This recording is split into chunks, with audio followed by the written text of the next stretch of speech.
ವ್ಯಾಪಾರಸ್ಥನು ಒಂದು ವಸ್ತುವನ್ನು 558ಕ್ಕೆ ಮಾರಾಟ ಮಾಡಿ ವೆಚ್ಚದ ಬೆಲೆ 1/5ರಷ್ಟು ಗಳಿಸುತ್ತಾನೆ. ಆ ವಸ್ತುವಿನ ವೆಚ್ಚದ ಬೆಲೆ ಎಷ್ಟು? ಈಗ ಒಂದು ವಸ್ತುವನ್ನು 558ಕ್ಕೆ ಮಾರಾಟ ಮಾಡಿ ಕೊಂಡ ಬೆಲೆದ 1/5ರಷ್ಟು ಲಾಭ ಪಡಿತಾನಂತ. ಆ ವಸ್ತುವಿನ ಕೊಂಡ ಬೆಲೆ ಎಷ್ಟು ಕೇಳೋರು. ಈಗ ಆ ಕೊಂಡ ಬೆಲೆ ಇದ್ದಿದ್ದು 100 ಅಂತ ಹೇಳಿದ್ರೆ ಆ 100 ರೂಪಾಯಿ ಇದ್ದಾಗ ಲಾಭ ಎಷ್ಟು ನೋಡ್ಕೊತೀನಿ.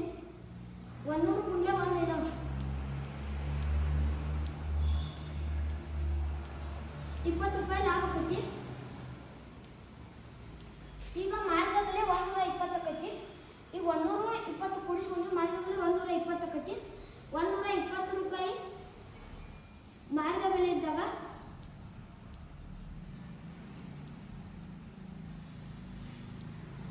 ₹100 ಕೊಂಡ ಬೆಲೆ ಇರ್ತೈತಿ.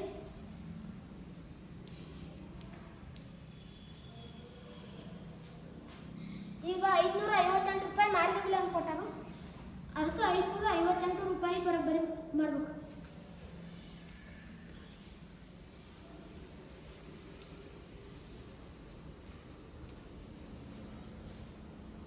ಬರೋಬ್ಬರಿ 100 ಗುಂಡ್ಲೆ 558